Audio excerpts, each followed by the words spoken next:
Especial saludo para todos y para todas. Sea lo primero agradecer al Tercer Congreso Internacional Nodos del Conocimiento, la Academia frente a los retos de la humanidad, innovación, investigación y transferencia ante el horizonte 2030. Sea lo primero presentarme también. Mi nombre es Yenesil Palacios Valencia. Soy doctora en Derechos Humanos y Desarrollo y actualmente investigadora postdoctoral María Zambrano en la Universidad de Valladolid. Mi presentación lleva por nombre Estándares Internacionales de Protección de los Derechos Humanos desde un enfoque étnico diferencial para personas líderes y defensoras aplicados al caso colombiano. Dicho esto, mi presentación va a estar dividida básicamente en tres partes. La primera tiene como punto de partida la problematización del asunto, partiendo del conflicto armado colombiano. Seguidamente, me concretaré en explicar qué es eso del enfoque étnico diferencial a partir del concepto de la interseccionalidad y finalmente, en una última parte, me voy a concentrar en el desarrollo de los estándares internacionales en materia de protección de derechos humanos, puntualmente para personas líderes defensoras de derechos humanos. Ahora, bien, comenzando por el primer punto. En cuanto al conflicto armado en Colombia, es realmente el eje problematizador y el punto de partida por lo siguiente. Como ustedes pueden estar observando la presentación, pues es un hecho histórico. Los acuerdos de paz firmados o negociados, mejor dicho, en La Habana, Cuba, con las Fuerzas Armadas Revolucionarias de Colombia, más conocidas como la FARC, durante el gobierno del presidente Juan Manuel Santos. Este acuerdo se gestó finalizando el año 2016, un hecho histórico para Colombia porque dio inicio a lo que se podría pensar una época pensada hacia finalmente concretar la justicia transicional con la creación de la Jurisdicción Especial para la Paz. Sin embargo, no podemos todavía hablar de una etapa de posacuerdo o de etapa de posconflicto, porque el conflicto armado todavía continúa. Incluso, como se podrá demostrar en la presentación, datos oficiales demuestran que una vez negociados los acuerdos y firmados para los años subsiguientes, 2017 a 2021, el asesinato a líderes sociales se ha incrementado y evidentemente el contexto del conflicto armado es lo que ha empeorado todavía aún más la situación. Vale decir, como aspecto importante en lo que se está problematizando, que en este contexto de afectación masiva de derechos humanos a colectivos y personas identificadas como de especial protección, las mujeres étnicas, lideresas y defensoras tienen una afectación especial. Esto incluso ha sido soportado por la Corte Constitucional, como se puede observar en el auto 098/2013. Al respecto, la Corte Constitucional ha dicho, entre otras cosas, que las mujeres defensoras y en particular las mujeres étnicas se enfrentan de forma constante al riesgo de ser objeto de abusos, agresiones y esclavitud sexual, trata de personas con fines de esclavitud sexual y doméstica, el reclutamiento con fines de explotación doméstica, amenazas de violencia sexual, humillaciones públicas con contenido sexual, marcas en el cuerpo producidas con objetos cortopunzantes o quemaduras en las que imprime mensajes denigrantes contra la víctima. Dicho esto, habría que entrar a conceptualizar cómo entender la interseccionalidad. Pues bien, la interseccionalidad es una herramienta analítica para estudiar, entender y responder a las maneras en que el género se cruza con otras identidades y cómo estos cruces contribuyen a experiencias únicas de opresión y privilegio. Se trata, por tanto, de una metodología indispensable para el trabajo en los campos del desarrollo y los derechos humanos. Esto es necesario decirlo porque no son cualquiera lideresas las que están siendo afectadas en el contexto del conflicto armado, sino que son líderes étnicos, por lo que la situación es doblemente agravada o el daño es acentuado, porque son personas líderes que de por sí ya tienen un trato especial, y a esto se le agrega interseccionalmente, que estamos hablando de mujeres, y además de ser mujeres son colectivos étnicos que históricamente han sido, digamos, estigmatizados, entre otras cosas, por el racismo étnico-estructural que todavía persiste, y Colombia pues no es ajeno a él, ¿sí? Ahora, ¿cómo se manifiesta esta afectación especial? Pues evidentemente, como ustedes lo pueden observar, las personas líderes y defensoras de derechos humanos han sido amenazadas y en el peor de los casos han sido víctimas de asesinatos por defender sus comunidades y sus territorios ante lo actuar de grupos armados ilegales, el propio Estado, y pues actualmente con la proliferación, digamos, o la mutación del conflicto armado, pues también han surgido bandas criminales emergentes, muchas de ellas conformadas por miembros de las guerrillas disidentes, ¿sí?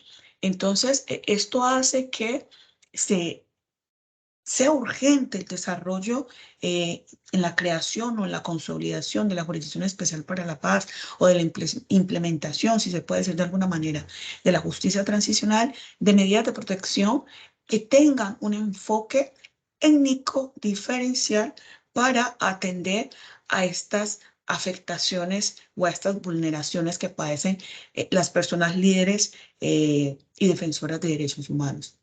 Ahora, si desde una perspectiva étnica interseccional nos concentramos en las mujeres afrodescendientes o mujeres indígenas que son defensoras, ¿sí?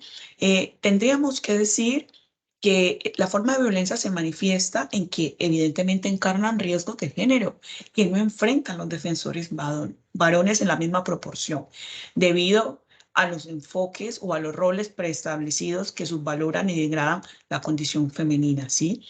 Lo cual no incluye una mirada interseccional que identifique desde la diversidad sexual existente a las personas afrodescendientes, lesbianas, gays, transgéneros, bisexuales, intersexuales o las personas queers, ¿sí? Entonces, digamos que una manera amplia de entender la interseccionalidad, no solo acudiendo a las mujeres étnicas, tendría que involucrar también a los colectivos que se identifican o a las personas que, siendo militantes, defensoras de derechos humanos, pues hacen parte también del colectivo LGTBIQ, ¿sí? Ahora bien, identificando el problema, yo inicialmente les decía, el incremento de asesinatos contra personas líderes de personas de derechos humanos se han incrementado desde la firma de los acuerdos de paz en La Habana, Cuba. Puntualmente, datos oficiales de Indepaz, ¿sí? Y de la Cumbre Agraria, Campesina, Étnica y Popular, pues tendríamos que decir que desde el 24 de noviembre del 2016, época por la cual se gestaron la firma de los acuerdos, al 19 de octubre del 2021, hay 84 asesinatos a lideresas y defensores y defensoras de derechos humanos, por ejemplo, afrocolombianos. ¿Sí? Como ustedes lo pueden ver, el incremento se genera precisamente post-acuerdo. Esto deja una tarea grande, y la tarea grande deriva para que la Jurisdicción Especial para la Paz y los mecanismos existentes, porque no me puedo detener en cada ello, pero la normativa es exageradamente amplia en relación al desarrollo del enfoque étnico para la protección colectiva de personas líderes defensoras de derechos humanos. Sin embargo, los movimientos sociales han sido muy insistentes en decir que no se está atendiendo un adecuado enfoque étnico diferencial, dada la particularidad que tienen los colectivos en los territorios. ¿A qué me refiero cuando digo la particularidad de los colectivos en los territorios? Por ejemplo, las comunidades afrodescendientes y los pueblos indígenas y tribales tienen una protección especial derivada del convenio 169 de la OIT, en virtud de que, por ejemplo, son titulares de manera colectiva de la tierra, su vocación ancestral, ¿sí? Hace que tengan unas características y unas connotaciones distintas al resto de la sociedad colombiana. Y lo colectivo es un elemento fundamental.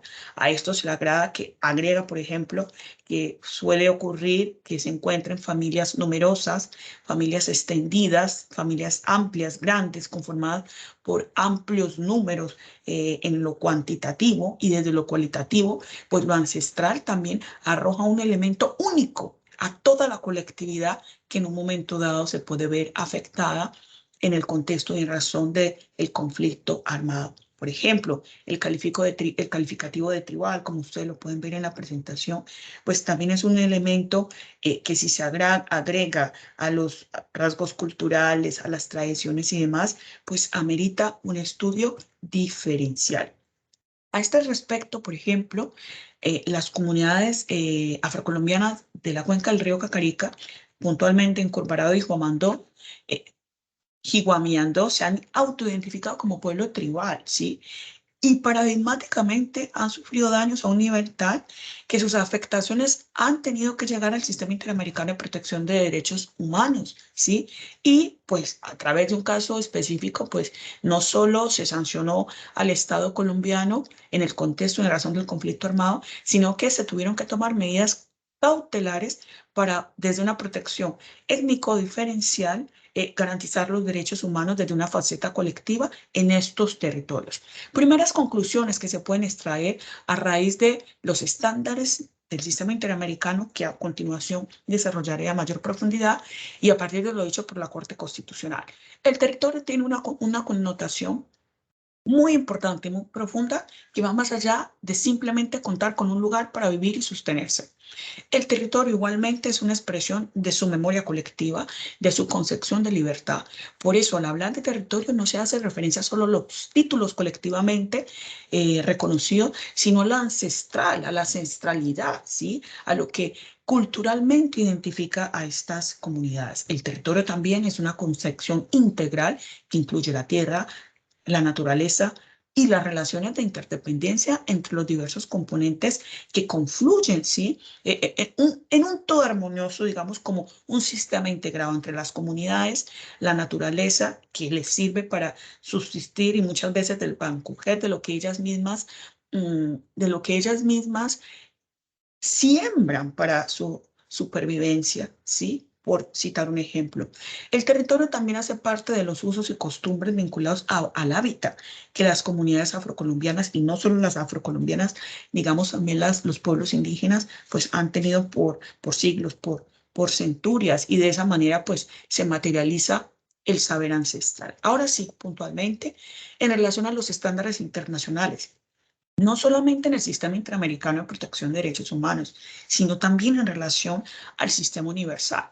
Básicamente, cuando se hace lectura de cualquier tratado en materia de protección de derechos humanos en sus artículos 1.1 y artículo 2, se derivan varios principios rectores de obligatorio cumplimiento que irradian los tratados de protección de derechos humanos. La obligación de respetar, la obligación de proteger y prevenir, mm, y la obligación de cumplir, ¿sí? Y esto se hace porque, derivado del principio pacta sunt servanda, lo tratado, lo pactado es ley para las partes. En tanto ley para las partes, pues los estados deben desarrollar medidas legales, procedimentales, para que pues eso se cumpla, se garantice. O sea, el Estado es el primer garante en la protección de los derechos. Ahora, en cuanto a las personas defensoras de derechos humanos, estos estándares derivan un compromiso puntual. El derecho, el deber de promover y proteger y hacer efectivos los derechos humanos cuando hay reuniones pacíficas, ¿sí? Y como hay un doble, o se agrava de manera doble la situación de estas personas, el derecho de proteger y prevenir viene establecido de manera reforzada en relación a la protección del derecho a la vida. Puntualmente, frente a esto, la Corte Interamericana ha dicho esto en el caso Defensor de Derechos Humanos y otros versus Guatemala, en su párrafo 139.